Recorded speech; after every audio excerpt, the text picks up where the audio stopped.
परिसीमन विधेयक को लेकर सरकार को संसद में मुंह की खानी पड़ी थी, लेकिन अब एक बार फिर सरकार इस विधेयक को लाने की तैयारी में जुट गई है। यानी एक बार फिर परिसीमन विधेयक जल्द ही संसद में पेश किया जा सकता है, जिसको लेकर बीजेपी प्लानिंग में लग गई है। इसके लिए पश्चिम बंगाल में मिली जीत से उत्साहित बीजेपी संसद में एक बार फिर से जोड़ तोड़ में लग गई है। इंडियन एक्सप्रेस की रिपोर्ट में कहा गया है कि केंद्रीय गृह मंत्रालय नया परिसीमन बिल तैयार कर रहा है। रिपोर्ट के मुताबिक बीजेपी की ये कोशिशें हाल ही में हुए विधानसभा चुनाव के बाद तेज हुई हैं।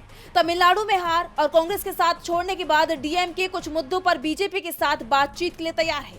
बीजेपी की नजरें टीएमसी में जारी गतिविधियों पर भी हैं।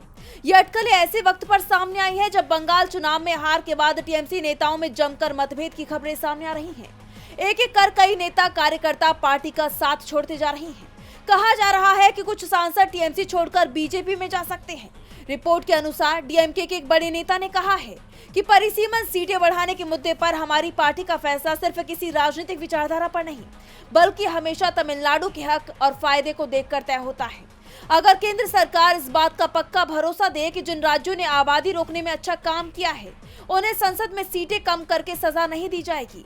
इसके साथ ही डीएमके नेता ने कहा है कि सबकी सहमति से एक ऐसा फॉर्मूला बनाया जाए जिससे हमारी मौजूदा सीटों का हिस्सा सुरक्षित रहे, तो इस प्रस्ताव को ठुकराने की कोई वजह नहीं है।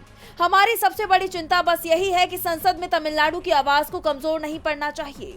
वहीं कांग्रेस ने साफ कर दिया है कि सरकार को प्रक्रिया का पालन करना होगा। आपको याद होगा जब संसद में परिसीमन बिल लाया गया तो इंडिया गठबंधन ने एकजुट होकर इसका विरोध किया था और अब एक बार फिर बीजेपी की तरफ से विधेयक लाने की तैयारी हो रही है। लेकिन क्या इस बार पार्टी का प्लान सफल हो पाएगा? इसको लेकर सवाल उठ रहे हैं। डीवी लाइव की रिपोर्ट।